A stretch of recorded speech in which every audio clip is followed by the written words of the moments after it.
paradoxical fate of a writer, impossible to revive because he's never been sufficiently neglected, is somehow quite suitably Bergerian.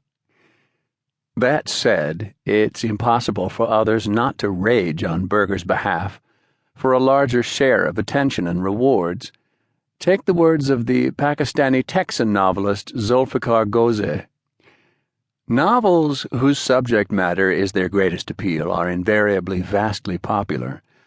Novels which stand on their style alone win readers slowly, in little bands here and there, until the work becomes one of the layers which compose human consciousness. This explains why, among American novelists, Saul Bellow, who knows what to write about, is preferred to Thomas Berger, who knows how to write.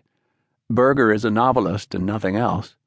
20 or 30 years from now, Bellow will be one of those obscure funny names one sees who were mistakenly awarded the Nobel Prize like Pearl Buck, and Berger will be read seriously like Henry James. In material terms, Berger's been unflinching in his dedication. 22 novels since his 1958 debut, Crazy in Berlin. His shelf of work, while unified both by his unmistakable gentle irony and his uncanny ear for musical collisions of high and low diction, effloresces in wild diversity. A quasi-Updikean quartet of novels following the life stages of a lumpen angelic alter ego named Reinhardt, a pair of shambolic historical legendary epics, Little Big Man and Arthur Rex, the former his best-known novel, now followed by a sequel, and a handful of loving demolitions of genre, the private eye novel in Who is Teddy Villanova, utopian and dystopian fiction in Nowhere and Regiment of Women, and fables of wish fulfillment in Being Invisible and Changing the Past. The virtuosic novelty of those enterprises may sometimes distract readers and commentators from the core concerns of the majority of Berger's novels. The remainder of his books are harder to pigeonhole or typify, though all of them develop motifs of power, victimization, and guilt in human affairs, and all exhibit the curious capacity of his fictional situations to shift like a weather vane between farcical misunderstanding and ominous sadomasochistic abuse. Many, including Meeting Evil, impinge on the material of the crime novel or policier, though they never reproduce the tone typical of those genres.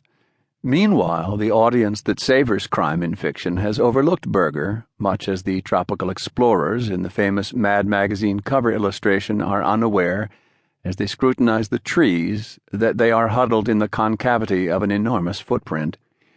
These less categorizable novels, with their nominally realist settings and full of human blundering ranging from adultery and murder to badly cooked meals, comprise the strongest argument for Berger's lasting importance, especially cumulatively.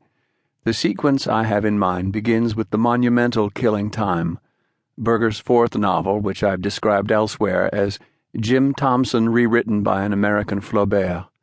That book, an inquiry into a beatific, existentially profound sociopath who regards himself as the enemy of time, contains as well the first of a series of portraits of faintly malicious, hugely pragmatic cops.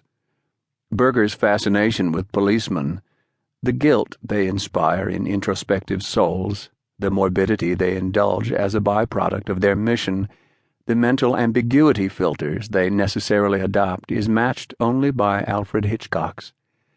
Next come Sneaky People, Neighbors, and The Feud. Sneaky People and The Feud are a pair of large ensemble Midwestern urban novels, full of fond reproductions of American vernacular speech in its vanished splendor, full of unsentimental cross-sections of turf mostly abdicated by American novelists after Booth Tarkington.